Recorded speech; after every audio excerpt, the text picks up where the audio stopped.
Diligent work leads to the fulfillment of desire. The lazy man achieves nothing. These were the words I wrote in Proverbs chapter 13, verse 4. This is a promise from God for your life, and these words continue to echo with the same authority today. Perhaps you are tired of planting and seeing no fruit, of giving yourself to work, commitments and projects with such care, and still ending your day with the feeling that you're falling short, that something is still missing, that you're always behind. I know that kind of weariness, not because I lived it the way you do, but because I watched many men carry this same burden, and I sought to record with the wisdom God gave me the path that would lead them out of that place. So, before we continue, breathe. Take a deep breath. You've made it here, and I want you to stay. Because now, God-fearing man, it's time to rest your body, quiet your mind, and open your heart to hear, in detail, all the wisdom contained in this single verse. What we're about to live together in this video is a different experience. Here, the word will be read in an explained living way, as if King Solomon himself were sitting next to you, sharing what I learned from the Lord. At certain moments, we will pause to pray together. At others, I will teach you practical steps to apply this wisdom to your daily life. And in all of them, you will be reminded, God sees what you sow, even when no one else does. You are not behind. You are not being forgotten. You are being formed. And every formation requires time, consistency, and above all, direction. The Word of God is that direction, and for that reason I ask that you don't find it strange when I speak to you as though I were King Solomon himself. It's not so that you'll see me as great, but so that you'll feel closer to the wisdom that God entrusted to me, a unique experience of rest and renewal in the Word of God. So I begin by praying for you. May the Lord grant you peace right now. May your heart find rest even in the face of a harvest that hasn't yet come. May your hands remain steady, even when the fruits seem distant, and may your eyes keep seeing beyond what is visible. I pray that you receive clarity today, consistency, and divine confirmation. May you be delivered from the haste that wounds, from the comparison that corrodes, and from the discouragement that tries to erase what God has already started. Amen. If this prayer spoke to you, if you desire to keep receiving counsel like this, if you wish to remain at this table of wisdom, then like this video and subscribe, as a sign that you want to walk as a wise man, someone who doesn't live by strength alone, but by direction. Because wisdom, that indeed, sustains what strength builds, foundations, the diligence God sees. Let's open together in Proverbs chapter 13, starting from verse 1 through verse 8. I want you to listen as if you were right beside me, receiving these words I wrote personally. A wise son listens to his father's instruction, but the arrogant refuses correction. From the fruit of the mouth a man will eat good things, but the soul of the unfaithful feeds on violence. He who guards his words preserves his life, but he who speaks too much ruins himself. The soul of the lazy man desires and but has nothing, while the soul of the diligent is richly supplied. The righteous hate lies, but the wicked act shamefully and dishonorably. Righteousness guards the man of integrity, but wickedness overthrows the sinner. There are those who pretend to be rich and have nothing, and there are those who appear poor and possess great wealth. The ransom of a man's life is in his wealth, but the poor hears no threat. What I meant to teach here is that diligent work doesn't start with the hands, but with the heart and the mouth. I saw with my own eyes men who talked a lot, made many plans, but refused to heed counsel, adjust their path, or act with consistency. I wrote that the soul of the lazy man desires, but has nothing. That means wanting is not enough. Desiring isn't sufficient. It is diligence that transforms desire into reality. It is the firm and steady step that honors what God planted inside you. And look, I'm not only speaking about working hard, I'm talking about working with integrity, with focus, with control over your tongue and emotions. Because the God-fearing man understands that his harvest also depends on how he speaks, how he listens, how he acts, and how he persists. Let's turn back a few pages now, keen to read together Proverbs chapter 10 from verses 2 to 7. Ill-gotten treasures are of no benefit, but righteousness delivers from death. The Lord does not let the righteous go hungry, but he rejects the craving of the wicked. Lazy hands bring poverty, but diligent hands bring wealth. He who gathers in summer is a wise son, but he who sleeps during harvest is disgraceful. Blessings crown the head of the righteous, but the mouth of the wicked conceals violence. The memory of the righteous is a blessing, but the name of the wicked will rot. Wise man. What I wanted to show with these proverbs is that diligence has timing. It has seasons and it has purpose. Gathering in summer is understanding that every phase of life has a specific calling, a unique opportunity. The one who sleeps during harvest time, the one who ignores the time to plant, water, and store, ends up in shame, because God, the righteous judge, has established cycles, seasons, and specific rewards for those who walk in righteousness. Now, let's return to Proverbs chapter 12 and read together from verse 11 to 14. He who works his own land will have abundant food, but he who chases fantasies lacks judgment. The wicked desire what evil men gain, but the root of the righteous yields fruit. The wicked is trapped by the words of his mouth, but the righteous will escape distress. Each one is filled with good by the fruit of his mouth, and what a man's hands do will be repaid to him. Do you notice the pattern that repeats? Righteousness, diligence, care with words, discernment about time and work. The wise man doesn't chase fantasies. He tills his land.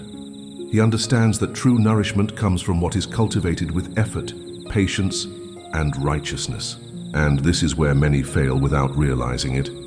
I'll now open chapter 6 of Proverbs with you, from verse 6 to 11. Go to the ant, you sluggard, consider its ways and be wise. It has no commander, no overseer or ruler, yet it stores its provisions in summer and gathers its food at harvest. How long will you lie there, you sluggard? When will you get up from your sleep? A little sleep, a little slumber, a little folding of the hands to rest, and poverty will come on you like a thief, and scarcity like an armed man. What I meant to show here is that true diligence does not depend on supervision. It is quiet, consistent, and foresighted. The ant prepares, anticipates the need before it arrives. A God-fearing man acts the same way. He does not wait for urgency to begin. He sows before hunger comes. He builds before the need arises. He serves before he is applauded. He understands that today's negligence becomes tomorrow's poverty. Very well. Now I want to read with you a verse that closes this series of teachings, Proverbs chapter 22, verse 29. Do you see someone skilled in their work?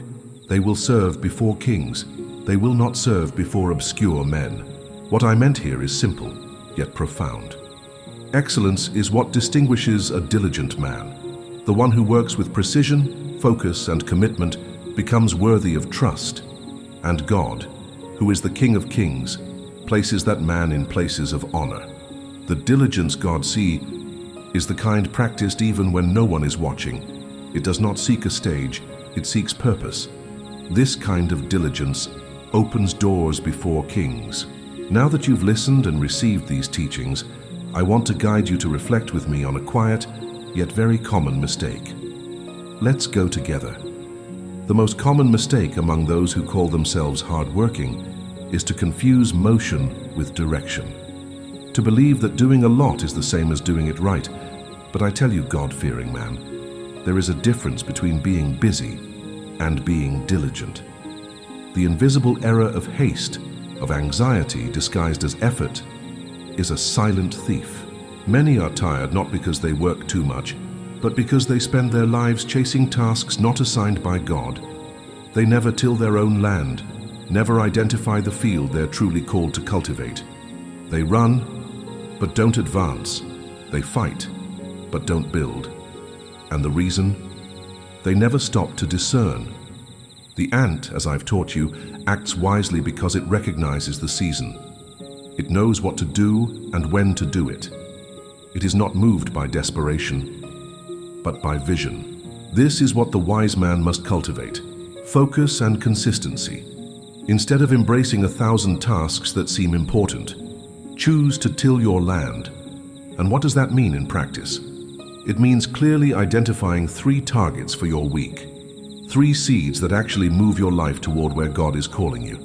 And just as important is eliminating distractions that only mimic productivity.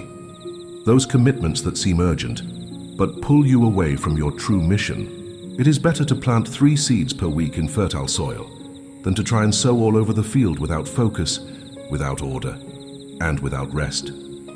When you learn to recognize your land, your mind finds stillness, and your tiredness begins to make sense. It transforms into a sign of progress, not a symptom of frustration. And here I want to teach you something that could change the way you work, the model of lasting labor. Observe the rhythm of nature, the cycle of a harvest. First you plow, then you sow, then you water, and finally you wait. I repeat, you wait.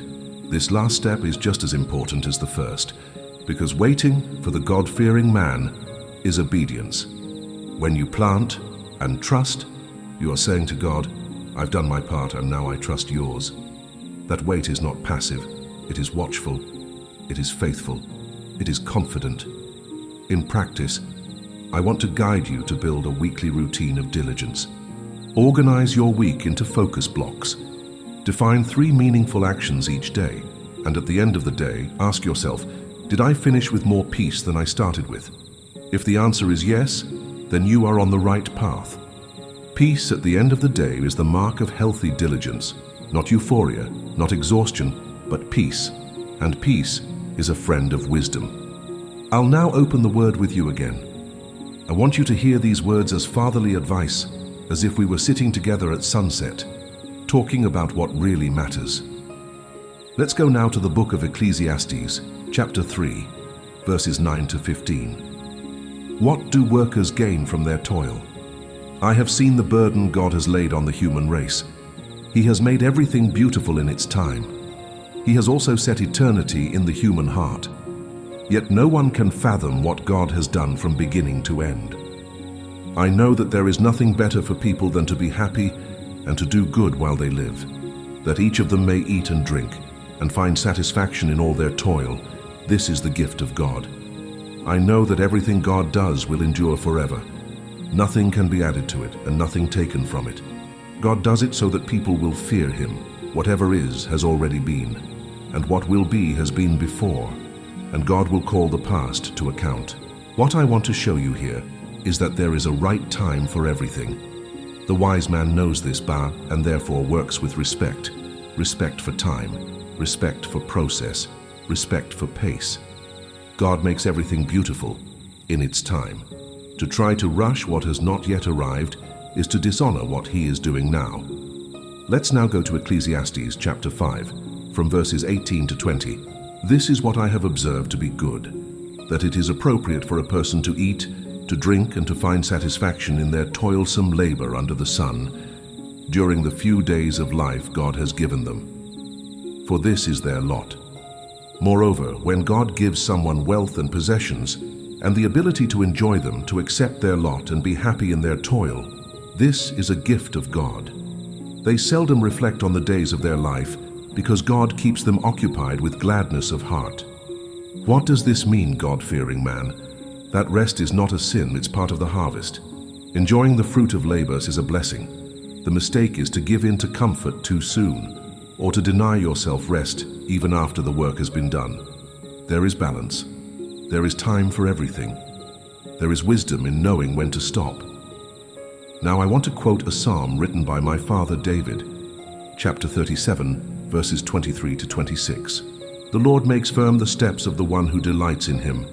Though he may stumble, he will not fall, for the Lord upholds him with his hand.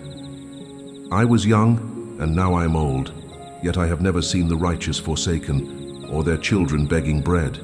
They are always generous and lend freely. Their children will be a blessing. Notice this. The righteous are upheld even when they stumble. Their life has roots, and their children reap what they have sown. What you do today, wise man. Echoes in the future of your household. Let me now read with you the Song of Songs, chapter 2, verses 10 to 15. My beloved spoke and said to me, "Arise, my darling, my beautiful one, and come with me. See, the winter has passed. The rains are over and gone. Flowers appear on the earth. The season of singing has come. The cooing of doves is heard in our land. The fig tree forms its early fruit. The blossoming vines spread their fragrance. Arise, come, my darling. My beautiful one, come with me. Catch for us the foxes, the little foxes that ruin the vineyards, and for our vineyards are in bloom." What I meant to reveal here is that even in seasons of beauty, hidden dangers exist. The little foxes are small distractions, small faults, small compromises that steal great harvests. The God-fearing man must stay vigilant, not only against declared enemies, but also against daily carelessness. Now, I'll go to the book of Deuteronomy, chapter 28, from verse 1 to 6. Words from the servant Moses. If you fully obey the Lord your God and carefully follow all his commands I give you today, the Lord your God will set you high above all the nations on earth. All these blessings will come on you and accompany you if you obey the Lord your God. You will be blessed in the city and blessed in the country. The fruit of your womb will be blessed, and the crops of your land, and the young of your livestock, the calves of your herds and the lambs of your flocks. Your basket and your kneading trough will be blessed. You will be blessed when you come in, and blessed when you go out. This is what obedience produces. Wise man. Open doors, abundant harvests, peace within and around your home. But all of this starts with a teachable heart, an attentive ear, and hands that obey without complaint. Therefore, I want to suggest to you now a simple yet powerful practice, a weekly audit. Set aside some time, maybe on Sundays, to identify your little foxes. 3 small breaches that need to be closed, and 1 concrete act of obedience that needs to be taken. Then, act. Close the doors, correct the deviations, and move forward with a clean heart. This is the routine of a God-fearing man, and at the end of each day, before sleeping, take a conscious pause. List 3 seeds you planted that day, 3 small acts of diligence that only you and God saw, and give thanks, because this rest, this silence, and this clear conscience, and is also part of the harvest, promise less and fulfill more, because an honest name opens doors that even shouting cannot. Now calm your heart, let's breathe together, and move into a brief moment of communion. Close your eyes for a moment, take a deep breath, and feel the presence of God right now, here where you are. This is the moment to recognize that work is not only what we do with our hands, but also with our soul.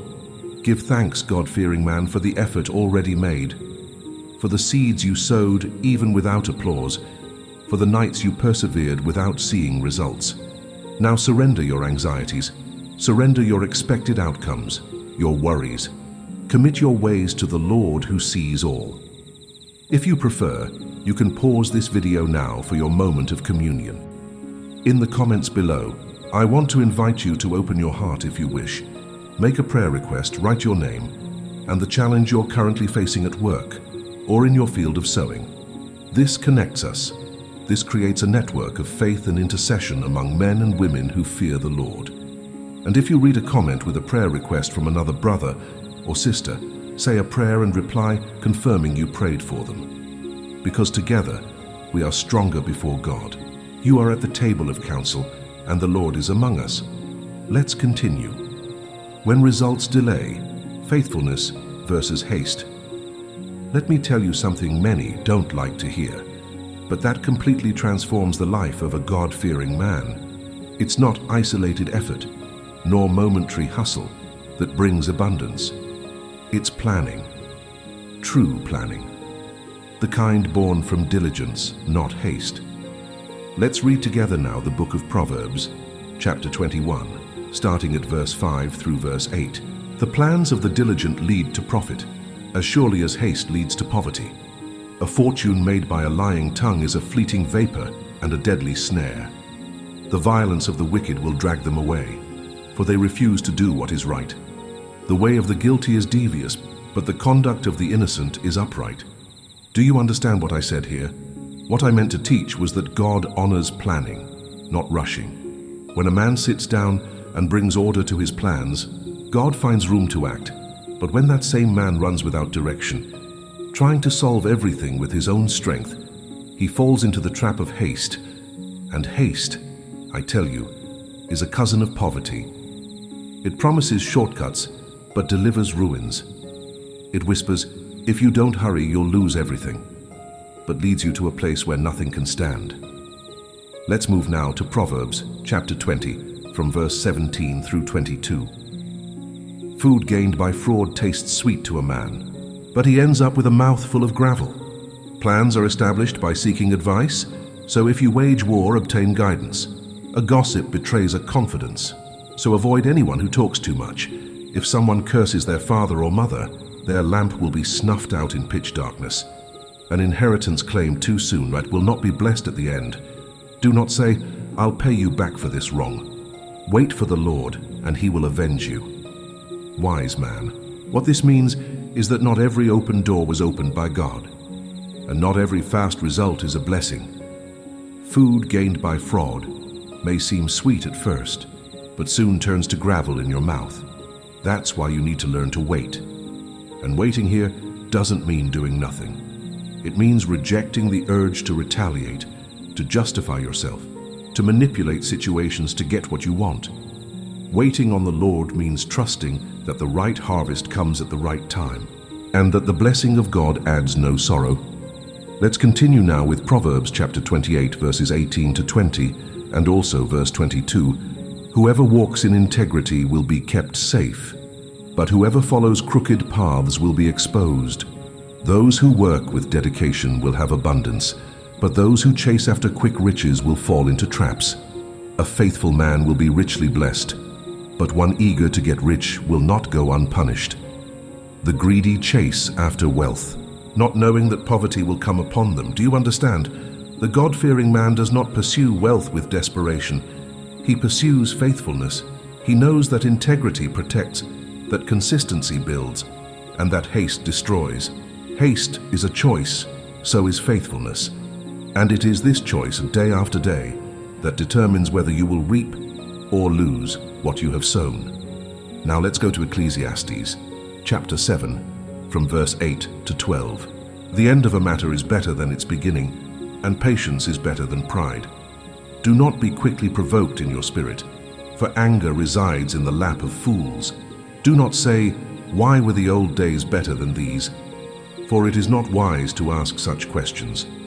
Wisdom, like an inheritance, is a good thing, and benefits those who see the sun. Wisdom is a shelter, as money is a shelter. But the advantage of knowledge is this: wisdom preserves the life of its possessor. See, the end is better than the beginning, because it is in the end that the fruits appear. The beginning may seem hard, obscure, but the end reveals whether there was wisdom or foolishness. And only the patient man, who fears God, reaches that end with honor. He who rushes, who gets angry, who compares his days with the past, loses the beauty of what is being built now.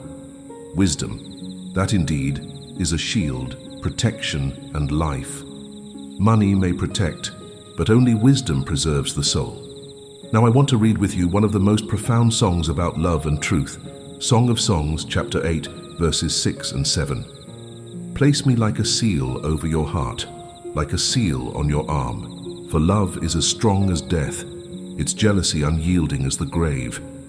It burns like blazing fire, like a mighty flame. Many waters cannot quench love, rivers cannot sweep it away. If one were to give all the wealth of one's house for love, it would be utterly scorned.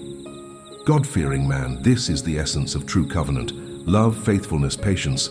None of this can be bought, none of this can be built in a rush. Shortcuts don't sustain homes, nor teams, nor harvests.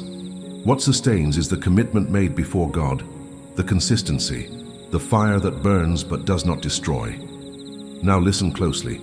There is a subtle lie that has been stealing the peace of many men. The lie of urgency. If I don't run, I'll be left behind.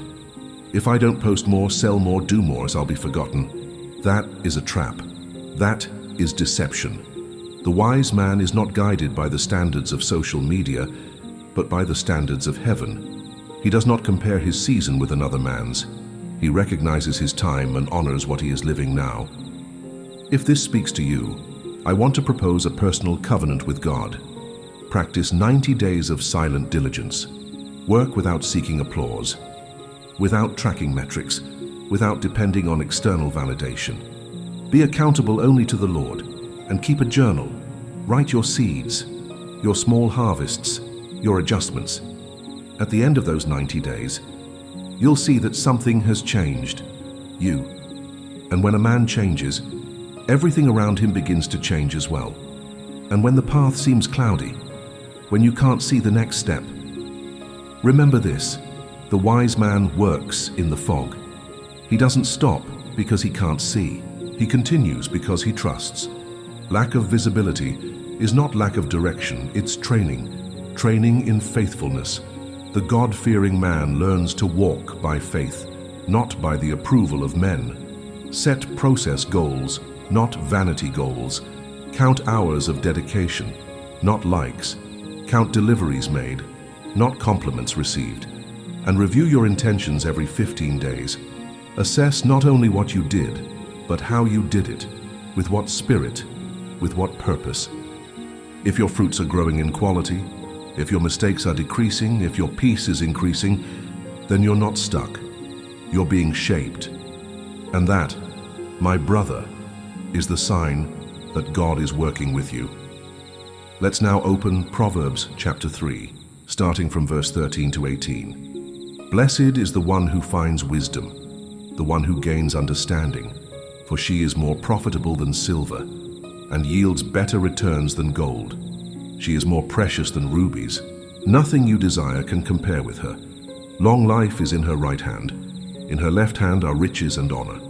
Her ways are pleasant ways, and all her paths are peace. She is a tree of life to those who take hold of her. Those who hold her fast will be blessed. What I meant here is that wisdom, she, when sought as a priority, opens doors that gold cannot, and builds legacies that money could never sustain. The wise man understands that wealth without peace is not a blessing, that honor without longevity is not inheritance, and that what truly holds up a prosperous life is wisdom, not anxiety, not accumulation, but wisdom. Let's now move to Proverbs chapter 16 and read together verses 1 to 3, and also verse 9. To humans belong the plans of the heart, but from the Lord comes the proper answer of the tongue. All a person's ways seem pure to them, but motives are weighed by the Lord. Commit to the Lord whatever you do, and your plans will succeed. In their hearts humans plan their course well, but the Lord establishes their steps. Do you understand what this means? Planning is necessary, but consecration is essential. There are men who craft great plans, who detail goals and objectives, but forget to lay all of it before God. And the result? Plans that may even seem good, but do not stand, because they were not established by the Lord. The God-fearing man knows his ability to plan is limited, but God's direction is perfect. That's why before he acts, he consecrates. Before he runs, he prays. Before he does, he surrenders. Now, I want you to read with me a powerful passage from the book of Ecclesiastes, chapter 11, from verse 1 to 6. Cast your bread upon the waters, for after many days you will find it again. Share with 7, yes, even with 8, for you do not know what disaster may come upon the land. If the clouds are full, they will pour rain on the earth. Whether a tree falls to the south or to the north, in the place where it falls, there it will lie. Whoever watches the wind will not plant. Whoever looks at the clouds will never reap. Just as you do not know the path of the wind, or how the body is formed in a mother's womb, so you cannot understand the work of God, who makes everything. Sow your seed in the morning, and at evening let your hands not be idle. For you do not know which will succeed, this or that, or whether both will do equally well. God-fearing Mandy, what this means is simple. Stop waiting for ideal conditions. Stop watching the wind. Stop trying to control everything before taking action. God didn't call you to predict, He called you to obey. The command is clear. sow in the morning, and also in the evening. Sow when you're certain, and sow when all you have is faith. Sow what you know, and what you're still learning. Because those who wait for the perfect setting never plant, and those who never plant never reap. Let's now go to a psalm from my father David. Psalms chapter 1, verses 1 to 3. Blessed is the one who does not walk in step with the wicked, or stand in the way that sinners take, or sit in the company of mockers, but whose delight is in the law of the Lord, and who meditates on his law day and night. That person is like a tree planted by streams of water, which yields its fruit in season, and whose leaf does not wither. Whatever they do prospers. That man is the true wise man. He is not guided by passing voices, but by the eternal word. He does not wait for everything to be perfect. He plants. He does not give in to comparison. He remains. And for that he bears fruit, not out of season, not before the time, but at the appointed time. Because he who sows in the Spirit reaps in due season, and whatever he does prospers. Now let's go back further to the book of Genesis, chapter 39, verses 2 to 6. The Lord was with Joseph, so that he prospered, and he lived in the house of his Egyptian master. When his master saw that the Lord was with him, and that the Lord gave him success in everything he did, Joseph found favor in his eyes and became his attendant. Potiphar put him in charge of his household, and he entrusted to his care everything he owned. From the time he put him in charge of his household and of all that he owned, the Lord blessed the household of the Egyptian because of Joseph. The blessing of the Lord was on everything Potiphar had, both in the house and in the field. So Potiphar left everything he had in Joseph's care, and with Joseph in charge, he did not concern himself with anything except the food he ate. Joseph, a God-fearing man, was not blessed by luck, but by diligence under pressure. He was not in a favorable environment, yet God made everything he touched prosper, because he worked with excellence, with integrity, with obedience. The blessing of the Lord follows faithful work. And what I want to show you is that the place, the setting, or the recognition do not determine prosperity. What determines it is diligence consecrated to the Lord. And here, I want to reveal to you a secret many forget: double sowing. What does this mean? That every wise man works on two fronts: production and preparation. He delivers today's and prepares tomorrow. He does what needs to be done now, but also sows skills, sows relationships, sows honest service. He knows that the future harvest depends on what is being cultivated in secret now. So every week, sow a new skill. Learn something that strengthens your mission. Study, practice, refine. And beyond that, serve someone honestly. Do something for someone, without expecting anything in return. Plant seeds of character, of faithfulness, a teal of generosity, because whatever a man sows, that he will also reap. And for this to be sustained, you need a simple but powerful gesture. Consecrate your week. Before doing anything, pray. Write down 3 works you want to consecrate to the Lord and outline your time blocks. Plan, yes, but plan at the feet of God. And at the end of each week, review the signs. Have you felt more peace? Has your direction become clearer? Then God is establishing your steps, because peace, wise man, is the compass of the children of God. Diligence that overflows, home, teams, and legacy. Let's now open with me the book of Song of Songs, chapter 1, verses 5 to 7. I am dark yet lovely, like the tents of Kedar, like the curtains of Solomon. Do not stare at me because I am dark, because the sun has darkened me. My mother's sons were angry with me. They made me take care of the vineyards, but my own vineyard I had to neglect. Tell me, you whom my soul loves, where you graze your flock and where you rest your sheep at midday. Why should I be like one who wanders beside the flocks of your friends? Look at the strength of this image. What I meant to show was the cry of someone who took too much care of other people's vineyards, others' responsibilities, external demands, and forgot their own vineyard. How many God-fearing men do this? They take on everything, support everything, serve everyone, but neglect their own home, their own soul, their own household. True diligence is the one that blesses without destroying. It's the one that serves without forgetting where it came from. Work that consumes your own family is not worthy of God, and therefore must be put in order. Let me now read with you Proverbs chapter 27, verses 23 to 27. Be sure you know the condition of your flocks. Give careful attention to your herds, for riches do not endure forever, and a crown is not secure for all generations.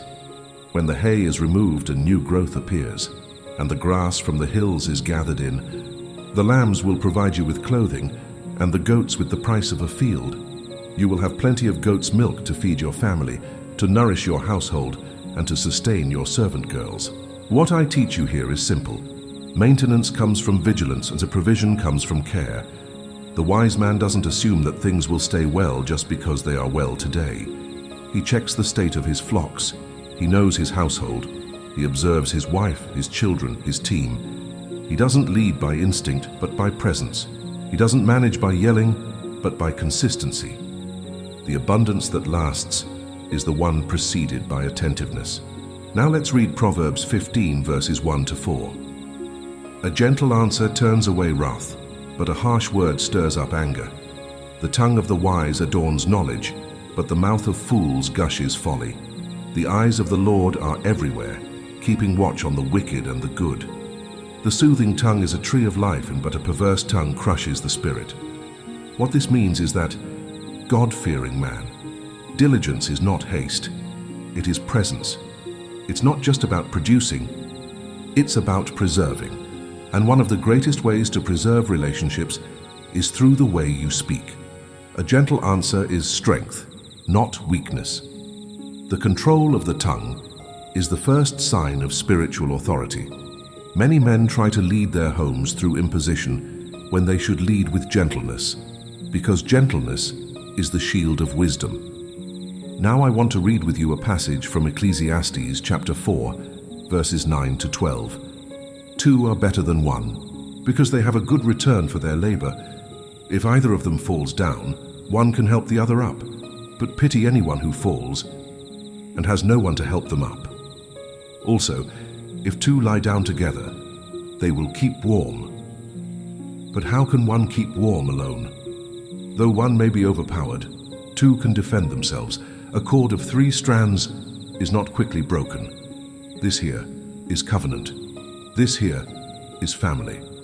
This here is divine partnership. The wise man understands that God did not call us to walk alone, but to build together. In the home, in marriage, in leadership, in partnerships. Two who support each other produce more. And when the Lord is the third in that cord, nothing can break the bond. Nothing can undo what was established with wisdom. Now I want to show you the most complete portrait of diligence that blesses the home. Proverbs chapter 31, verses 10 to 17. And then verse 27. A wife of noble character, who can find? She is worth far more than rubies. Her husband has full confidence in her and lacks nothing of value. She brings him good, not harm, all the days of her life. She selects wool and flax and works with eager hands. She is like the merchant ships, bringing her food from afar. She gets up while it is still night. She provides food for her family and portions for her female servants. She considers a field and buys it. Out of her earnings she plants a vineyard. She sets about her work vigorously. Her arms are strong for her tasks. She watches over the affairs of her household and does not eat the bread of idleness. You see that I did not merely describe a woman. I painted the portrait of wisdom embodied in daily life. This woman is a symbol of balanced diligence. She works, she plans, she negotiates. But she also cares, observes, feeds, loves. She is not consumed by her work. She orders the work so that it serves the home. And here, wise man, you need to listen carefully. Diligence that destroys bonds is not wisdom, it's disorder. There's no point conquering outside if you're losing inside.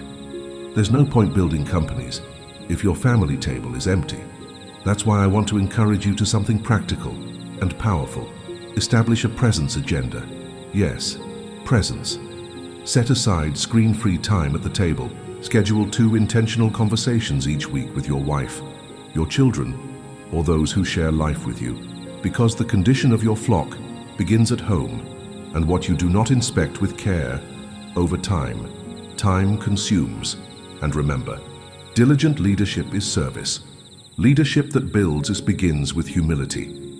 It begins with a tamed tongue, with gentle words, with a heart turned toward the good of others.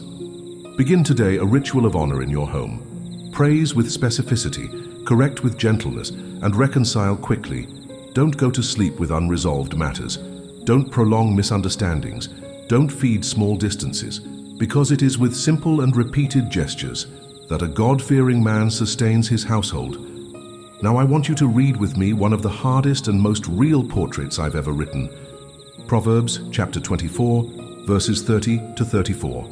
I went past the field of a sluggard, past the vineyard of someone who has no sense. Thorns had come up everywhere. The ground was covered with weeds, and the stone wall was in ruins. I applied my heart to what I observed, and learned a lesson from what I saw. A little sleep, a little slumber, a little folding of the hands to rest. And poverty will come on you like a thief, and scarcity like an armed man. This image is more than literal, it is prophetic. Because the abandoned field, the neglected home, the unguarded work, all end the same way, overtaken by thorns. And notice, it wasn't evil that destroyed it. It was carelessness. It was distraction. It was the little soul naps. The God-fearing man understands what is not watered dies. What is not pruned is lost. What is not protected falls apart. Let's now go to Proverbs chapter 12, verses 24 to 27. Diligent hands will rule, but laziness ends in forced labor. The prudent keep their knowledge to themselves, but a fool's heart blurts out folly. The lazy do not roast any game, but the diligent prize their possessions. Pay attention, the lazy man even hunts, but does not roast. In other words, he starts, but doesn't finish. He does the first part but doesn't carry it through to the end. The wise man, however, what he starts, he finishes. He not only harvests, he transforms. He not only works, he concludes with excellence. He governs his time, his project, and his household. And because he governs with diligence, God places him in positions of authority. Now, go back with me to Ecclesiastes chapter 9, verse 10. Whatever your hand finds to do, do it with all your might, for in the grave where you are going, there is neither working nor planning, nor knowledge nor wisdom. This is one of the most direct words I ever wrote, because the time you have is now. The opportunity you were given is this one.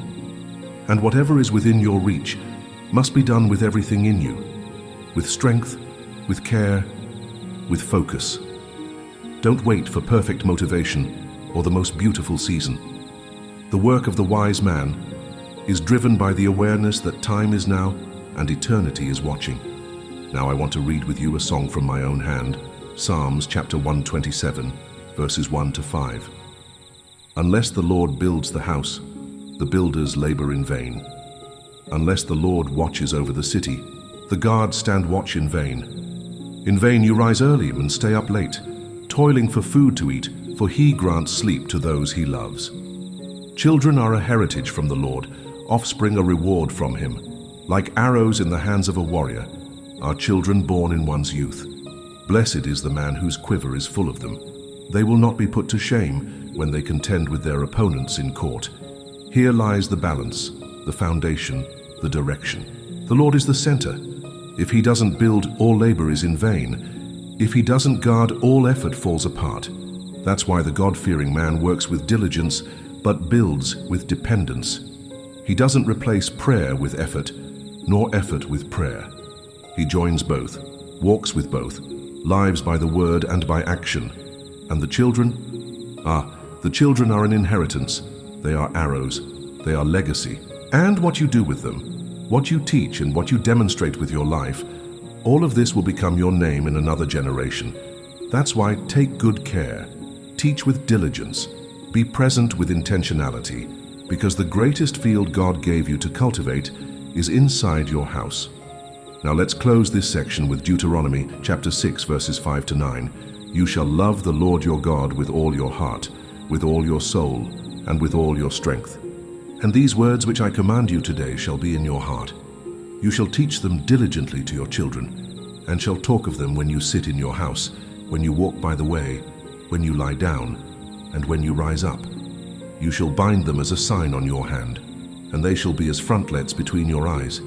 You shall write them on the doorposts of your house, and on your gates. See this, the word is not just for the temple. It is for everyday life. It is in sitting, walking, lying down, rising up. It is in the hand that works, in the eyes that see, in the doors you walk through.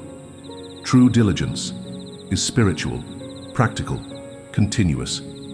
It's a way of living, a way of teaching, a way of loving. Therefore, unwise man, I want to leave you with an exercise that can change your home and your leadership, the weekly inspection of your vineyard.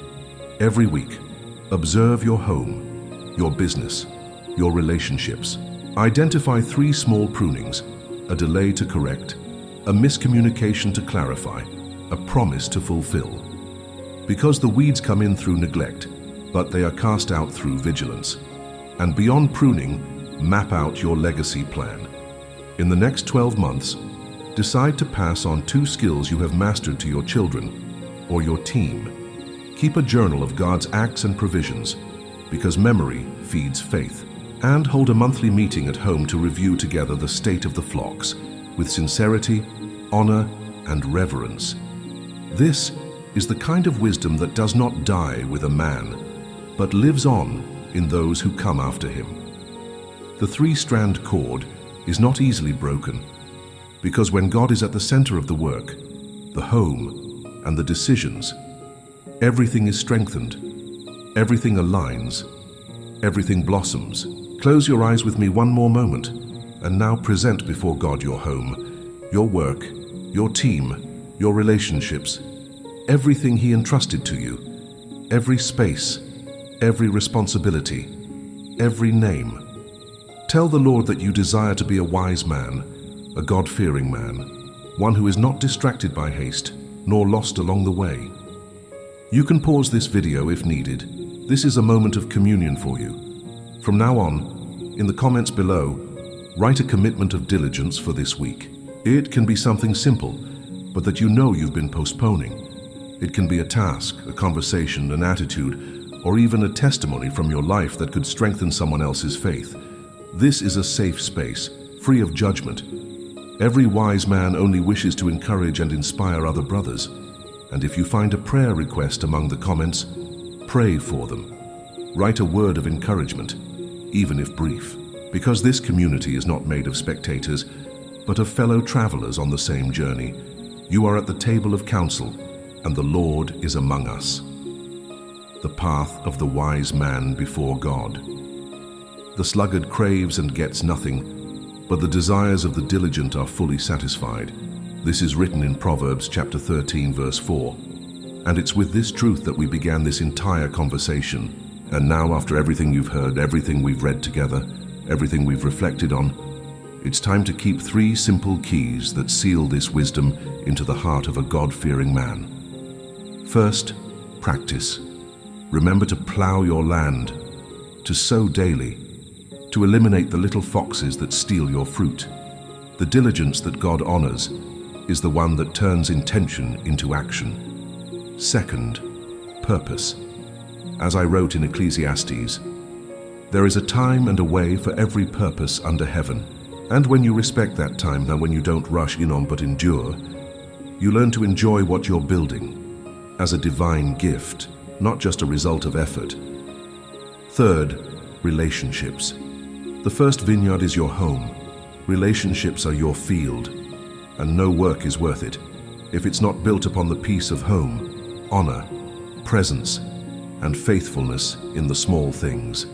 The wise man does not grow alone. He builds with those God placed beside him. So today, choose 3 things: a seed you will plant with your hands, a concrete work action, a pruning you will carry out with courage, a correction, a discipline, a breach to close, a care you will demonstrate with intention in your home, your friendships, your team. Write this in the comments, not just as a note, but as a pact.